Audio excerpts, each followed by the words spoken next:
Superleggera. Superleggera. Leggera. Do you think you can manage 90 seconds, Alec? Of course I can manage 90 seconds. Okay, Alec, it's all you. All right, so we have an incredible amount of aerodynamics on this car. The front grille on it is been entirely designed for basically cutting through the air. We also have an entirely new generation of active aero on the rear of the car called AeroBlade 2. And AeroBlade 2 takes air through the side sills of the vehicle, spits it through the actual rear tailgate of the car. It can create basically the weight of 2 grown adults sitting on the tailgate without having a traditional spoiler. We've got a second generation carbon brake on the car, CCBs. They're silicon carbide coated, 21-inch alloys, all 4 corners, and that beautiful exquisite craftsmanship that Aston Martin's known for. The interior also goes above and beyond any previous vehicle from Aston Martin and features 2 different options for quilting, geode and triaxle. This particular one has triaxle. Nice. What I want to hear more about is the Formula One comparison. Formula One. So Aston Martin now has this connection with Red Bull Racing, and we're starting to see active aero make its way from Red Bull onto our production cars. A great example of that on this car, this vehicle has a 3-stage active diffuser, very similar to what you get on a Formula One car. Excellent. This summer, are we going to take it out on the track this year? Absolutely. Okay, is that a promise? I am promising it right now on video. We're going to make it happen. Okay, you heard that, Grand Touring. Okay. It's safe to say, by all means, you pass that 90 seconds very easily. Much appreciated. If people want to learn more information about the car, how do they find you? You can check me out on my YouTube channel. It's Alec Ackerman, or come to Grand Touring Toronto, Aston Martin Toronto, and I'd be a pleasure to tell you more about the cars. Excellent. Or just click the link in the description. Thank you so much. Thank you.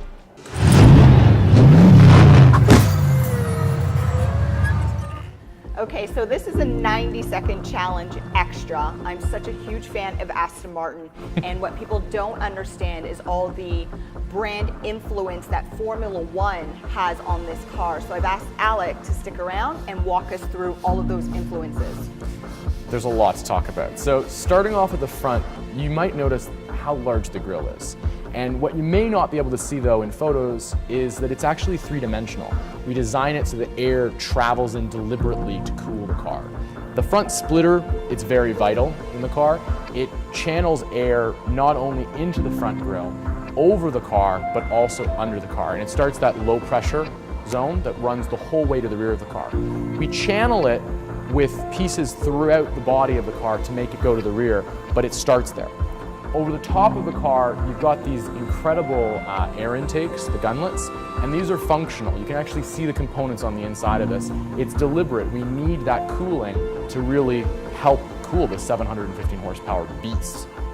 Around the sides, we have air that channels again to the side of the grille directly into the brakes to cool the brakes, and then sort of elegantly we've come up with a solution to pull the air that gets trapped in the top of the wheel wells out alongside the car, but then also trajectory through the side. So the air comes out through here and it gets just tossed in through this section, and you can see the shape, how it's rounded towards the rear.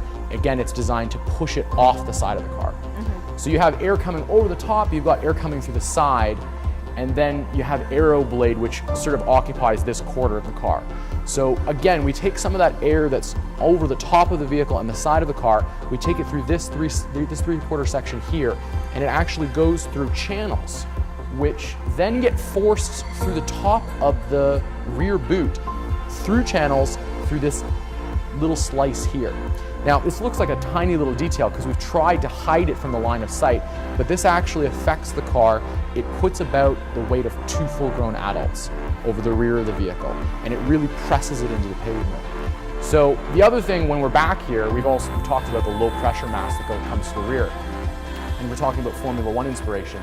This car has something which we haven't seen very often before, is a triple level rear diffuser. So it has 3 planes where the actual air comes out. The first one's down here, the second one is here, and the third one's here. So when you have the car in a wind tunnel, you can see those 3 different areas that the air comes out over the rear, and it affects how the car performs. It's very deliberate, and we've never done this before on a production car. I don't think many brands have done it on production cars, as a matter of fact. Amazing. 90-second extra, AutomotiveWoman, Grand Touring Automobiles.